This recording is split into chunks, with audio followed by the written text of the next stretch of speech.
Rasululloh sollallohu alayhi vasallam huzurlariga borib, "Ey Allohning rasuli, meni birodarim Zayd meni onamdan so'kdi" dedilar. Onamdan haqorat qildi. Axir aybi men qilgan bo'lsam, onamda nima ayb? Ey Allohning rasuli, onamni qoraligi. Endi nima uchun onamni qoraligidan so'kadi? Zaydni chaqirtirdilar, bu yoqqa keldilar. Sen Bilolni onasidan so'kdingmi? Qora xotinni bolasi dedingmi? "Yo Rasululloh, og'zimdan chiqib ketibdi. Bilmay qolman. Jahl ustida aytvorimman" dedilar. "Ey Zayd, sen munofiq ekansan" dedilar. "Sen birodaringni onasidan so'kdingmi?" Ey onasidan so'kayotganlar, birodarlar, munofiq bo'lasiz agar. Birov do'stingizni, oshnangizni, onangni deb so'ksangiz munofiq bo'lasiz. Mana hukm Rasulullohning hukmi. Sen onasidan so'kkan bo'lsang, sen ey Zayd munofiq ekansan dedilar.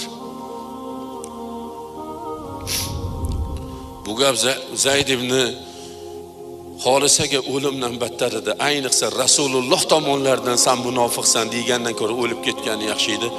O'sha joyda shundoq boshlarini yerga shundoq chakagini qo'ydi-yu, Bilol roziyallohu anhuga qarab, "Ey Bilol, agar Allohga qasam shu qora oyog'ing bilan yuzimni bosib o'tmasang, men o'rnimdan qaytib turmayman" dedi. "Yuzimdan bosib o'tasan, keyin o'rnimdan turaman." Qarang, sahobiylar munofiqlikdan qanaqa hazar qilishgan, qanaqa qo'rqishgan. Nimaga biz qo'rqmayapmiz?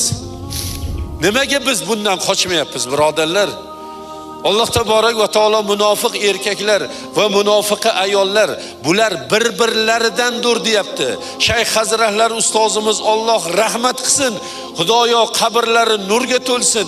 O'zlarini tafsiri hilol kitoblarida ana shu ular bir-birlaridan degan so'zga o'zimizga tushunali, ular bir go'r, erkakmi, ayolmi, munofiqmi bir go'r. Ular nima uchun bir go'r? Nima uchun ular birdan?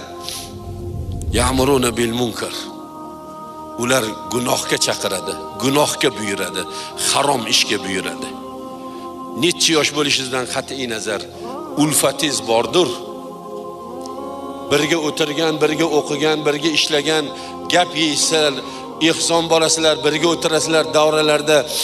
O'sha davrada o'tirganlardan kimi bo'lmasin, qanaqasi bo'lmasin, qani ol mana bundan ich, qani bitta olaylik.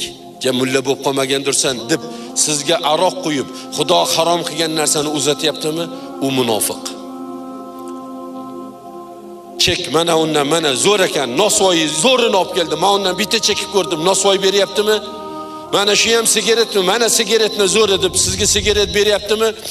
Falon joyda buzuqlar, fohishalar bor ekan, yur bugun bir o'sha joyga borib kelaylik deyaptimi? Namoz o'qib qo'ysangchi, o'qirsan bir kun namozni deb sizni namozdan qaytaryaptimi? Yomonlikqa buyuryaptimi? U kim bo'lishligidan qat'iy nazar u munofiq birodarlar.